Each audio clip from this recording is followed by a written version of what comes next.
G'day guys, JB here coming at you with a new format. Been a busy couple of weeks over the Christmas New Year period and slowly catching up with everything that's happening around the league. Figured we'd go to weekly wraps rather than daily wraps as things really pick up, particularly over the holiday period with work and whatnot. Just had a couple of setbacks, so it's going to be easier for me to do weekly wraps, summarise the teams, their best performers, and then a player of the week, so to speak. So without further ado, we'll go in alphabetical order and just summarise each team's week, really. Atlanta, and this is from the 6th of January to the 12th of January, by the way. So Atlanta went 0-4. They lost to Denver, they lost to Houston, they lost to Washington, and they lost to Brooklyn. So three teams in the top 8 of their respective conferences. Washington sitting outside, but certainly above them. In the East, 2 teams in the West, and Brooklyn, obviously, the one team in the East. Their best player in the week only played 3 games in Trae Young, 30 points, 7 rebounds, 9.7 assist average, 0.7 assist, steals, I should say, 0.3 blocks, 5 and a bit turnovers there. Not great shooting at 41.9 from the field. 34.8 from deep isn't too bad, and 85.7 from the stripe. But Atlanta, in rumour talks at the moment, are trying to acquire Andre Drummond before the season's out. They do have Jabari Parker, DeAndre Hunter, and John Collins, who have been the bigs for them at the moment, and Alex Len as well. So it'd be interesting to see what sort of moves they have to pull off there. Drummond wouldn't get a Supermax contract out of them either, so it would probably allow them to sign someone else as well in the free agency period following the season. Boston had a 1-3 record. They did defeat New Orleans, who is outside the 8 in the West. However, they did lose to Washington, San Antonio, who have been on a bit of a run, and Philadelphia in the top 8 there of the East. Best player in the week for me, Jason Tatum, 21.8 points, 5.8 rebounds, 3.3 assists, 1.5 steals, 0.8 blocks on just under 2 turnovers a game. 46.5 from the field, 34.8 from deep, and 100% from the stripe. And just a really strange week, really, from Boston. They probably should have they really should have gone at least 2-2. Probably should have gone 3-1, really. Spurs just catching fire, and Philly are just one of those teams, they can go on a streak there where they look unstoppable, and they have other weeks where they don't look like they could beat a dead horse, really. Strange week there for Boston. Brooklyn went 2-2. They defeated Miami and Atlanta, Kyrie Irving returning to the lineup, and lost, however, to Orlando and OKC. So got a win over a top 8 side in the East, lost to the 8th seed in the East, and lost to another top 8 seed there in the West in OKC, who have been in a bit of form as well, so I can't hold them too much there. While Kyrie Irving returned to the team and actually had the highest return field goal for any player missing a length of 10 games or more, shooting 10 of 11 from the field. Spencer Dinwiddie, for me, was the most consistent and played most of their games. 15.8 points, 4.5 rebounds, 7.8 assists, 0.5 steals and 0.3 blocks on the week, 2.3 turnovers, and probably had his worst week, really, as a member of the Nets. 36.4 from the field, 19.2 from deep, and only 58.8 from the stripe. And Brooklyn going 2-2 there. They've been on a bit of a skid, so a couple of victories here and there will help them, but they're certainly not the side they look to be heading into Christmas. Charlotte, 0-4 record, no real surprises there. They lost to Indiana, Toronto, Utah, and Phoenix. So, 2 of the top 6 teams in the East, and one of the top 3 teams in the West, and then lost to Phoenix, who, again, can be a side that look really, really good. They have purple patches here or there. Best player for me, Terry Rozier. There wasn't really a player consistent across all games, but Rozier posting the better numbers. 20.8 points, 2 rebounds, 3.8 assists, 1.3 steals, and 1.3 turnovers. 41.5 from the field, 33.3 from deep, and 94.7 from the stripe. And Charlotte are just going to keep wading through the water. Rozier was their star signing, and the fact that he's probably been a second, third option for what has been at least half of this season really tells you where they're headed. Chicago had a 1-3 record in the week. They defeated Detroit.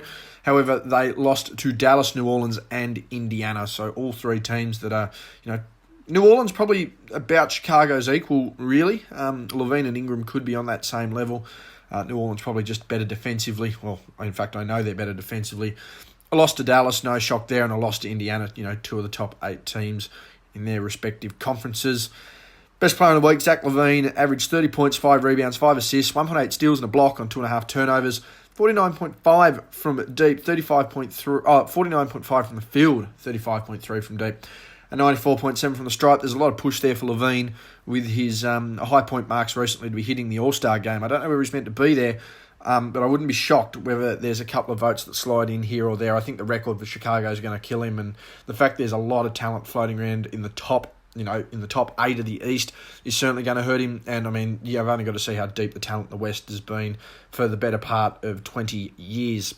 Cleveland had a winning record, 2-1. They defeated Detroit and Denver, surprisingly defeated Denver, one of the higher teams there in the West, but then they also lost to Detroit. So, I mean, that probably signifies just the kind of side the Pistons are as well.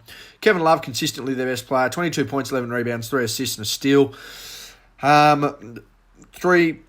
Just over 3.5 turnovers there, and shooting pretty well. Again, a pretty consistent big man with a shot. 53.2 from the field, 35% from deep, and 81.8 from the stripe. There are talks about getting rid of Kevin Love, and understandably so. A lot of people wondering why is he whinging when he signed back with a side that's clearly in a rebuild? Well, maybe they need to start using him. I wouldn't suggest that a veteran like Kevin Love, who's capable of putting up these numbers consistently, signed back with the idea that he was just going to be, a second and third option. He'd be an asset to any team he went to. Where he ends up, I don't know, because I don't think Cleveland can really afford to trade him away, and I don't know what they're going to get in return with the same value. Dallas had a 2-2 record. They defeated Chicago and Philadelphia, and then managed to lose a game to Philadelphia, but also lost to Denver. So lost to, they defeated a top 8 team in the East, but then they also lost to that same team and lost to a top 4-5 team in the West. Defeating Chicago was, always going to happen. Luka Doncic, again, their best player, and for me, is still in that top 3 conversation for MVP. He's probably jumped back to number 2 in my mind. 27.3 points, 9.5 rebounds, 9.8 assists, 0.3 blocks on the week. 5 turnovers is a concern. Again, he's got the ball in hand a lot, and when you look at the consistent options he's got, you can see why he's going to turn that ball over. 45.1 from the field, 32% from deep, 67.5 from the stripe. Not his greatest week efficiency-wise, but he's still piling on the numbers, and he's turned Dallas into a playoff team that not many saw coming. Denver, 3-1 record. They continue to just slide under the radar, but I don't think they've got anything effective to really hurt anyone in the playoffs. Again, 3-1 record. They defeated Dallas and the Clippers of note. Again, 2 of the 5 best teams, arguably, in the West. They also defeated Atlanta, as you'd expect. And as mentioned, they had a surprising loss there to the Cavaliers. Not many people probably saw that coming. Nikola Jokic has continued to post some efficient numbers as well. By no means is he a good defender, and by no means would you actually define him as any former defender. I think that's where Millsap and Gary Harris certainly come into the fold. But 29.8 points, 10.3 rebounds, 5.8 assists. You're looking, based on those 3 there, at some of the weeks that a Giannis has had. 1 steal and half a block on 1.5 turnovers. So he is offensively efficient. Defensively, he's very much lacking for a big guy. 59.2 from the field, 56.5 from deep, 71% from the stripe. Can't ask much more than that. Denver continue to build. I don't know what they're going to do in the playoffs. I don't think they're going to do much. I think the second round is probably their stretch, particularly when you look at the fact they're competing against the Clippers, they're competing against the Lakers. Someone like a Dallas could cause some issues. I don't know how they control a Doncic. I think they could deal with Houston, but I think Capella would certainly cause an issue there for Jokic. They're probably truly a 5th or 6th seed when you look at it, and considering they've been floating around that 2nd seed in the West for a lot of the year, it's kind of surprising. Detroit had a 1-2 record on the week, defeated Cleveland, but also lost to Cleveland. Chicago did not play a top 8 side. One of few teams to actually not play a top 8 side in either conference. Derrick Rose, their best player, 23.7 points, 4 rebounds, 6.3 assists, 0.3 steals, 4.7 turnovers. Again, he's only really working with Andre Drummond at this point and Luke Kennard. Everyone else is sort of jumping off or not doing much, and Blake Griffin looks to be out for the season. But 50-40-100 splits here, 51.8 from the field, 40% from deep and 100% from the free throw line. Derrick Rose is looking like he's going to be another potential All-Star this year. And him and Drummond seem to be the only real guys you can nominate from the Pistons consistently. Drummond's putting up defensive totals. Whether his defensive effort's really there is another question. The rebounding numbers are there as well. So, he's the only other guy other than Rose from that team that could really be looking at the All-Star game. And Detroit's record's probably going to reflect that as well, and I'd say only one of them gets in. Golden State went 0-4 in the week. Not shocked there. I mean, I found their best player to be Alec Burks, for God's sake. Lost to 3 top 8 sides in Milwaukee, the Clippers, and Memphis. We'll get to them. Also lost to Sacramento. But Golden State's one of the 3 worst teams in the league at this point.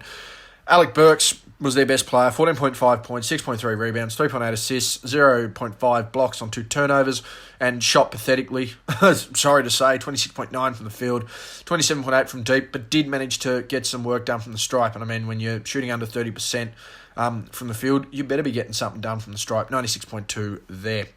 Houston with a 2-1 record managed to beat down on some teams to get their victories there in Atlanta and Minnesota. And also, however, lost to OKC, and I think that's the big concern there, that Houston aren't going to be able to beat good enough teams in the playoffs to do anything, despite the fact that they own one of the better defensive bigs in the league and better rebounders in Clint Capella. They have a good wing defender in a PJ Tucker, and they have 2 of the last 3 MVPs, the last 3 scoring titles, and the last 3 assist titles in James Harden and Russell Westbrook. Best player in the week for me, James Harden, 30 points, 8.3 rebounds, 7 assists, 1.3 steals, 1.3 blocks, 6.7 turnovers. This is a guy against Minnesota who had 11 turnovers at half. And I do believe, in fact, that as far as awful doubles, I believe, awful triple-doubles or whatever they were calling them, that Harden and Westbrook have 4 quote-unquote triple-doubles if you include double-digit turnovers each. The rest of the league, since I believe it was the merger, or since 1980, have had 3 combined. So that should give you an idea of where his efficiency's at.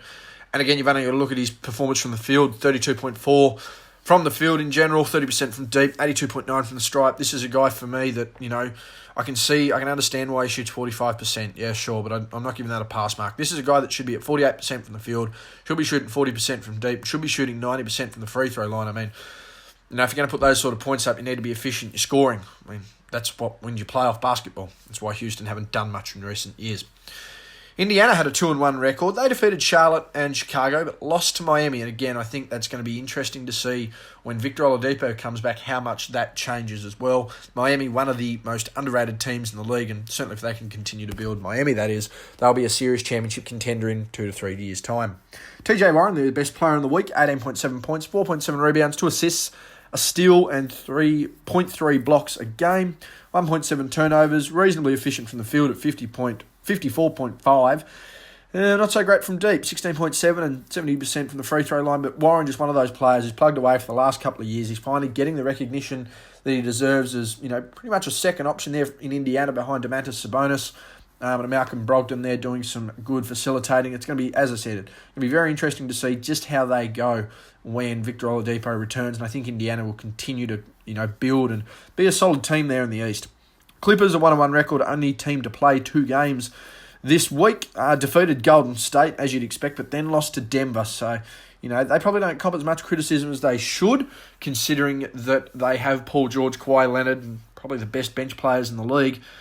However, you know, their best player for me was Kawhi Leonard across those 2 games. 33 points, 7 rebounds, 4.5 assists, 3 steals a game, 0.5 blocks. I mean, he delivered massively against Golden State. However, he should deliver massively against Golden State. That loss to Denver. Read into it as you wish. I do think it does show probably some issues that they have.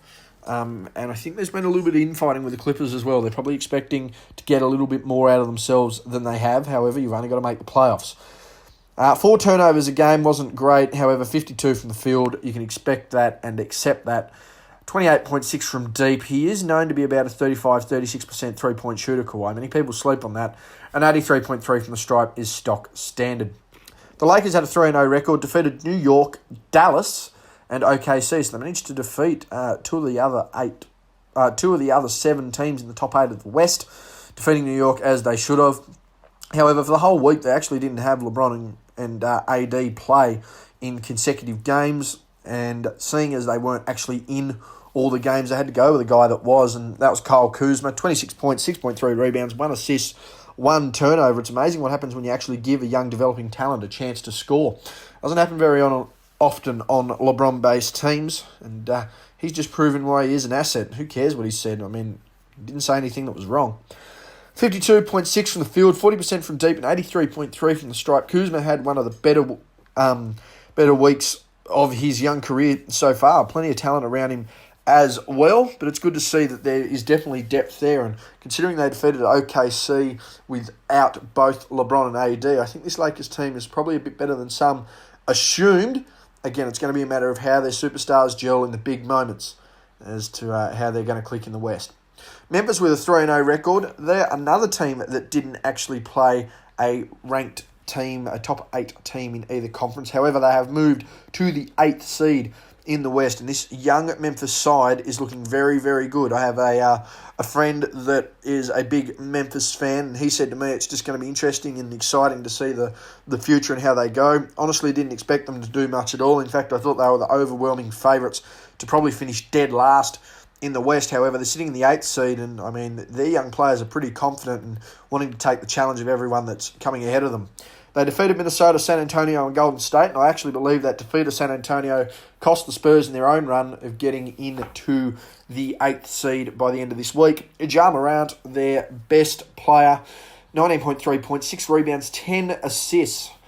That week there is better than some of the season averages that Steve Nash had to win MVP seasons, but we won't go into that. 1.3 steals, 4 turnovers. He is only young. He's in his rookie season. I can excuse that to an extent. 54% from the field, 20% from deep. We'll want to work on that, particularly with the way the game's played now.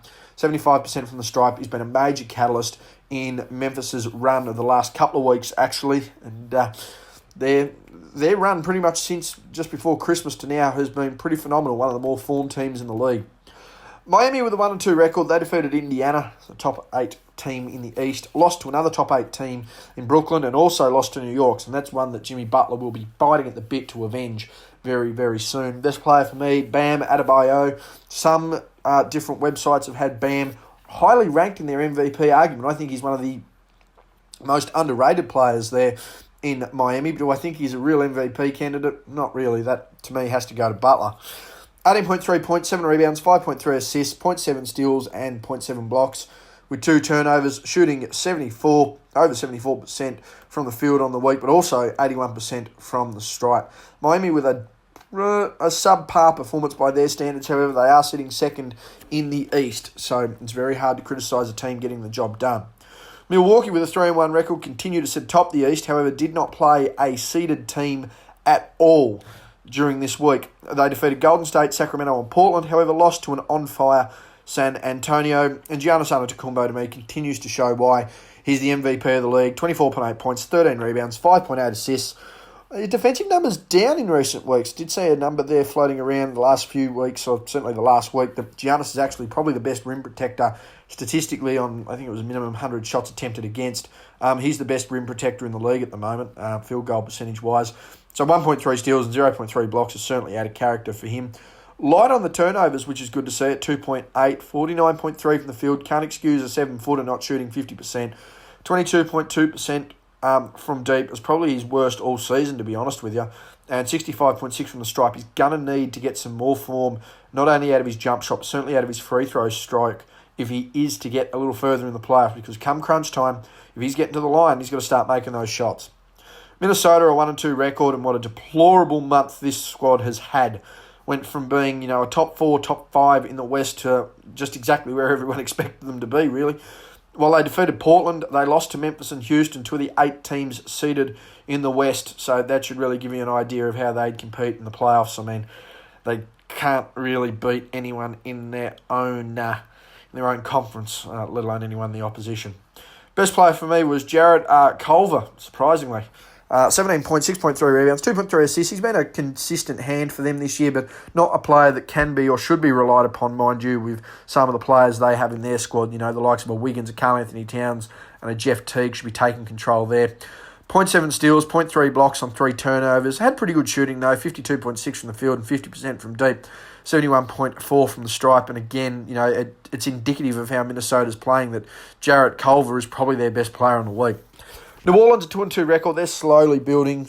They defeated Chicago and New York. Lost to Utah and New York, though, however. So 1-1 only really cancel each other out there in New York. And a loss to Utah, somewhat expected. Again, Utah, the second best team currently as it stands in the West.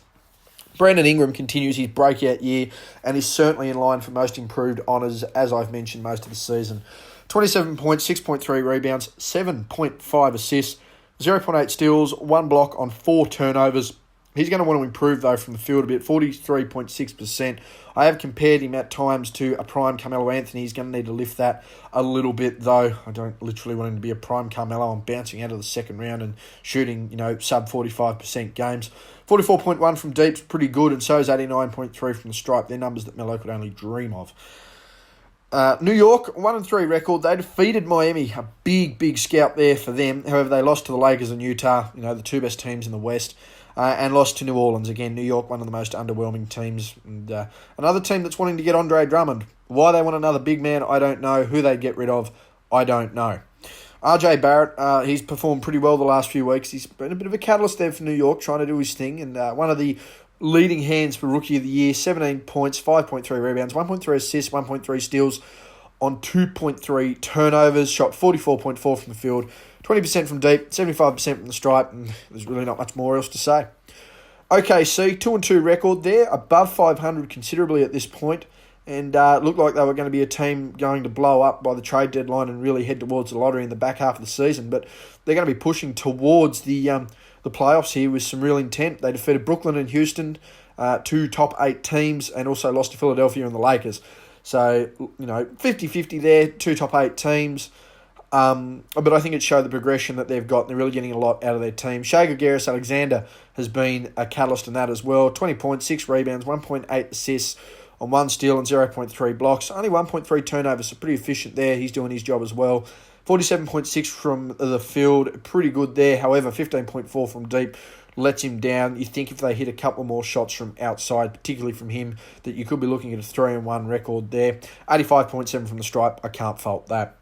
Orlando 2-1 record. They defeated Brooklyn and Washington, so got wins. A win against Brooklyn's pretty good. They're sitting below 500 at the moment, but still have the 8th seed in the East. Defeated Washington as they should, however, lost to Phoenix, and I don't know whether that's sort of a measurement of how the East and West really stack up, or whether Phoenix was, Phoenix again just having one of those games. Vucevic, their player of the week, 19.3 points, 15.3 rebounds, 3 assists, 1.3 steals and 0.3 blocks, has consistently been probably the biggest double-double threat in the league for the last 6 years, and again was rewarded with a big contract last year. Only the 3rd Orlando player ever to average 20 points and 10 rebounds in a season behind Shaq and Dwight. 43.4 from the field, certainly not impressive. He needs to be at 50% there. His outside shooting, I can't fault at 38.5, and 77.8 from the stripe as well. Philadelphia with a winning record, no shock there. They can be that team when they need to be. They defeated OKC and Boston, so a win against a top, some pretty good seeds in either conference. However, lost to Dallas, so to give you a bit of a measuring stick there. With Joel Embiid out with injury and his case for All-Star selection, as well as the MVP race certainly dropping down. Ben Simmons was their player of the week for me. 15.7 points, 9.7 rebounds, 7.3 assists, and 2 steals. Simmons is probably one of the better perimeter defenders in the league, and when he puts his mind to it, can be one of the best defenders in the league. But the only issue that Ben Simmons has is his consistency on the jump shot and willingness to want to defend. Once you can get that jump shot down and willingness to defend, we are talking about one of the better players in the league. It just isn't going to happen yet. 1.7 turnovers, so he's reasonably efficient as well when he had possession of the ball. 52.6 from the field. Not indicative of any form of jump shot, however, particularly when you look at 63.6 from the free throw line. Hasn't really added much. He's in his 3rd season and hasn't added anything to his game.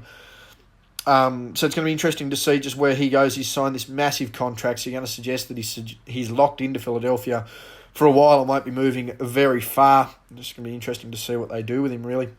Phoenix, a 2-1 record. So, again, another little purple patch here for the Suns. They defeated the 8th seed Orlando. And again, they sort of, they go backwards and forwards with teams like this. Defeated Charlotte, but then lost to Sacramento, a team in the East that is higher than, in the West that's higher than them, but very hard to pick a side that keeps playing like this.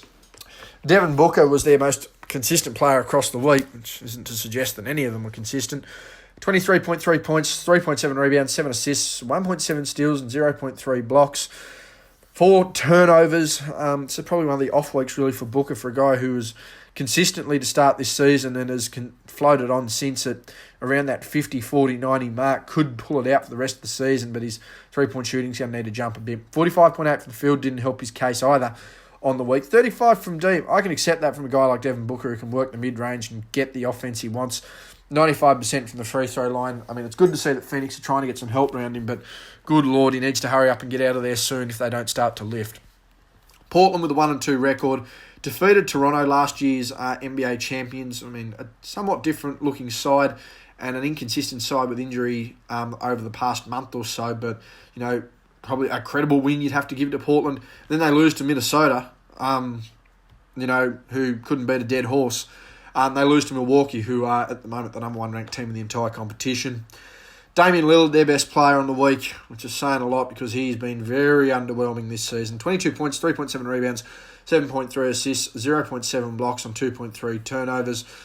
42.9 from the field. Oh boy, 30% from deep. 40% from deep and 93.3 from the stripes. Pretty good, but this is a Portland side that should have been ready to take the next step. I mean, they made some decent, they acquired some decent assets. Not great, but decent assets in the off-season. Jusuf Nurkic been out with the injuries, big, obviously. Pau Gasol's retired. I don't think he was ever going to do anything, but that was potentially going to be a player that could have helped them out there. I mean, they've even acquired Carmelo, who was probably consistently for the month he's been there, being their best player, which is kind of sad, really. He hit that big winner in Toronto, but I mean, Lillard and Portland were, they were conference finalists last year, the first time since 2000 they'd gone that far in the playoffs. And you would have thought they were ready to take the next step and really compete, but they've done the absolute opposite, and they have dived deep, deep, deep down to hell. And I don't know whether they're going to be able to pop back up. I don't see them even cracking the 8th seed at this point, which is pretty sad. And we've still got well over 2.5 months left in the season. Sacramento, 2-1 record. They're floating around where we thought they would be. If they make the playoffs, great. If they don't, no shock there. They've just been consistently inconsistent all year. Defeated Golden State and Phoenix, probably as they should have, really. And then lost to Milwaukee. Again, Milwaukee didn't play a conference team, a seeded team all week, and losing to the best team in the league when you're in the position Sacramento's in really isn't much. De'Aaron Fox, player of the week, a guy who, to me, should have been an all-star last season with his play. And, if he was able to continue that flow this year, I think Sacramento would probably be sitting at the 8th seed and we'd be talking about De'Aaron Fox as a certain all-star lock. But 22.3 points, 5.7 rebounds, 7.7 assists, a good consistent week for him, 2 steals and 1.3 blocks. Big catalyst as to why Sacramento won those games. 5.3 turnovers again. The young fella's got to work on the efficiency and possession of the basketball. So if you don't have possession, you can't score. And if you can't score, you can't win. You've got to be able to play defense too. That'll be interesting. And apparently there's rumours coming out of Sacramento that their big Bogdanovic is going to be moving very, very soon and potentially moving to the Lakers. So way to go, Sacramento. 44.6 from the field, 18.2 from deep. Really needs to work on that. Again, I want to see perimeter players around that 47-48% mark at least.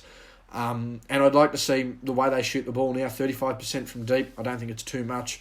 And if you want to really lift the standard of the league, that's where it needs to be. Can't fault the free throws. You're shooting 9 out of 10 at least. I mean, not much else to say there. San Antonio, certainly the surprise team of the week, and certainly of recent times. They're certainly on the way up, and had they actually defeated Memphis, they would have been the 8th seed to me in the West. 3-1 record on the week. Defeated 3 of the top 4 teams in the East in Milwaukee, Boston and Toronto. You'd only imagine if they'd have beat Miami, they'd beat all 4 teams that sit atop the East. And then lost to Memphis, that team that is sitting in the 8th seed of the West. DeMar DeRozan with the best week of his Spurs career. 29.3 points, 6.5 rebounds, 6 assists and 1 steal. Only 2.8 turnovers, but shooting and scoring splits. 62.9% from the field, 66.7 from deep, and a cracking 90.2 from the free throw line. DeRozan was on fire. And I mean, this is the guy that was helping Toronto get to those conference finals. This is the guy that was, the highlight package constantly when he was at the Six. But this is something we haven't seen out of him for nearly 2 years. And as I was talking to a friend on Twitter, easily the best week of his Spurs career, no doubt about it. And the major catalyst why San Antonio are 3-1 now. There are obviously defensive deficiencies there. Everyone knows that. DeRozan is not the first person, and in fact, is probably close to one of the last people that you'd name as a good defender. But if the Spurs can really start clicking on the defensive end, DeRozan can continue to produce to, even if he was producing to a 25, 5 and 5 level consistency, I could really see the Spurs making moves. But until he starts doing that consistently, they're not going to do much. So it's going to be interesting to see where they go. Just another guy who can really kill you from the mid-range if he gets on fire. Who'd have thought? Toronto, a 1-2 record. They defeated Charlotte but lost to Portland and San Antonio. Again, the Spurs on a bit of a run there. Charlotte had an okay week. And again, you lost to Portland. Jesus. Obviously some issues in Toronto at the moment. They've got some injury complaints of their own, so it'll be interesting to see how they go. I think after the All-Star break, or close to or after the All-Star break, is when Toronto are really going to try and seal their fate themselves. And I think they can be an upset chance of making the NBA Finals. Do I think they will? No. There's trade talks about Serge Ibaka moving on. Where he goes to, I don't know. And I don't think you could move him and Kevin Love on a straight swap. I think that would be dangerous. I think you get the reboundings, but you lose a lot of your defensive tact there as well. Veteran experience from Kevin Love and championship veteran experience from Kevin Love would be great, but do you really lose a known commodity defensively that you have in Ibaka, which works with a good rotation of Gasol? I don't know. I mean, it stretches your floor a little bit. It's an interesting float. Lowry, their best player in the week, 18.3 points, 3 rebounds, and 11.3 assists. Those Steve Nash MVP numbers. 1.3 steals, 0.7 blocks on 2 turnovers, and deplorable efficiency from the field. 31.4 shooting from the field, 29.4 from deep, 76.5 from the stripe, barely gets there. Utah with the single best record on the week. They did not play, much like Toronto, a seeded team, so they got the job done, and they've been on fire. Probably the form team in the league right now. They defeated New Orleans, New York, Charlotte, and Washington. So when you really want to put that in perspective, they didn't face too much. For some real perspective there, you don't have a side any higher realistically. New Orleans are the second worst team record-wise in the West. And when you look at Washington, Charlotte, and New York, the worst team you face, the best team you face has 15 wins. So, you can only beat what's in front of you, and that's a good boost there for Utah, but it's not quite what they would have wanted, I don't think. However, it's moved them to the tied second seed there in the West, and seeding is everything. And when this team's on fire, they can be a good mix of offense and defense, good 3-and-D combinations. They just need a big who'll dunk the basketball and show some authority. I think Rudy Gobert's certainly starting to get in line, if not in line, for his third straight DPOY. Good Lord, that scares me that he ties someone like a Dwight Howard for an award like that. He's not the defender Dwight was in his prime. But they're moving up to, Donovan Mitchell's proving to be an MVP candidate. Bojan Bogdanovic, as I've said all year, might be the acquisition of the season as far as a player coming in and doing their role. He's a 3-and-D guy, much in the way, not Bruce Bowen defensively, but the way that he doesn't need numbers to reflect his output there. But he was their player of the week for Utah. 25.5 points, 2.3 rebounds, 2.3 assists, 0.3 blocks on 2.5 turnovers. Pretty good shooting as well. 52.2 from the field, 37.1 from deep, and 100% from the free throw line. 4-0 record. Can't really fault them there. Finally, Washington had a 2-2 record. They defeated Boston and Atlanta and then lost to Utah and Orlando. So played 3 of their 4 games were against seeded teams. They beat one, lost to 2 others, and then beat Atlanta. But beating Atlanta's like beating your own kids at sport. Ish Smith was their consistent player of the week. My God. Should give you an idea of what Washington's doing, really. Again, said it all year. They're like the early run-and-gun Nuggets of the 80s. Can put up a cricket score. Can put up a massive amount of points. But really, it's like letting a Trojan horse in. Just walk it on through and put it where you want. Ish Smith, 13.8 points, 4.3 rebounds and 6 assists, 0.8 steals and 0.3 blocks on 2.3 turnovers, and deplorable scoring efficiency, 41.4 from the field, 21.4 from deep, and 50% from the stripe. Player of the week for me, DeMar DeRozan. His best week in a San Antonio uniform. The big reason that they went 3-1 on the week, defeated 3 of the top 4 teams in the East, and only loss they had was the team that sits above them in the West. So they're making a move, San Antonio. They're doing big things, and DeRozan should be, really recognised for the effort he put forward. So DeMar DeRozan, 29.3 points, 6.5 rebounds, 6 assists, 1 steal, 2.8 turnovers, efficient shooting splits, and scoring splits, I should say, of 62.9 from the field, 66.7 from deep, 90.2 from the free throw stripe. There was not much that this man wasn't able to do. Thanks for tuning in, guys. That's my weekly wrap. No highlights with this one. I might throw a few out during the week here or there. But, yeah, DeMar DeRozan, my player of the week, dominating there from the Spurs in their 3-1 record. Utah continue to build. And, there's really a lot of interesting movement going on here. You're looking at two teams under 500 sitting with seeded positions in the East. Only one team under 500 sitting with seeding positions in the West. There's not really much to say. Milwaukee's 3 games clear of the rest of the league. The best teams, the best teams consistently are coming out of the West. So I think our champion comes out of the West at the moment. I think Milwaukee have a little bit to build on. In saying that, Milwaukee currently sit at a pace of going for 70-12 on the season. Los Angeles are looking at 68-14. I don't see it going all the way. But again, if Milwaukee are going to be having these 3-1 weeks and seeing how they go, it's going to be very interesting to see where they sit. As we continue on through here, I'm just going to have a look at a couple of the updated NBA MVP races. As we look at Basketball Reference, their NBA MVP race is very, very interesting. They pretty much reseed everything as much as they can. As Basketball Reference says, their award tracker ranks candidates based on a model built using previous voting results. Their list does not represent the opinion of the site. Rather, there are players that voters are likely to target, and they have, a maximum rule of 2 players per team to garner votes. So as we go through quickly, and I don't really go to anyone else other than Basketball Reference and the NBA.com reference. They're really the 2 leading sites. Bleacher Report have their own, but Bleacher Report posts so much crap about sports. Is there really worth tuning into? I don't know. The MVP race so far as it stands after the week of the 6th to the 12th of January. Giannis Antetokounmpo first, James Harden second, LeBron James and Anthony Davis third and fourth, Luka Doncic at 5th, Jimmy Butler at 6th, Nikola Jokic at 7, Rudy Gobert at 8th, Joel Embiid at 9, and Chris Middleton slides in at 10th there. Most games played out of all of them, Nikola Jokic with Joel Embiid meeting the minimum there at 31.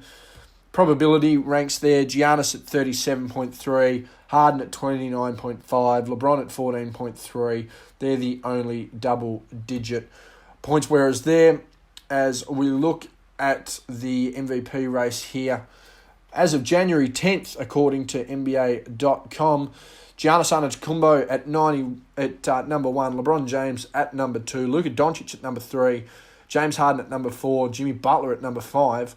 Your next 5 there are Anthony Davis at 6, Jokic at 7, Donovan Mitchell at 8, Chris Paul at 9, Kawhi Leonard at 10. So, bit of a mix there from Siku Smith and Basketball Reference. Be interesting to see where they rank. I do mine once a month, and we'll see where that sits there at the end of January. End of January, we'll also see my All-Star selections put up, and probably have a bit of a conversation when it pertains to the Naismith Basketball Hall of Fame finalists, and we'll probably know more about who's made the Hall of Fame class by then as well.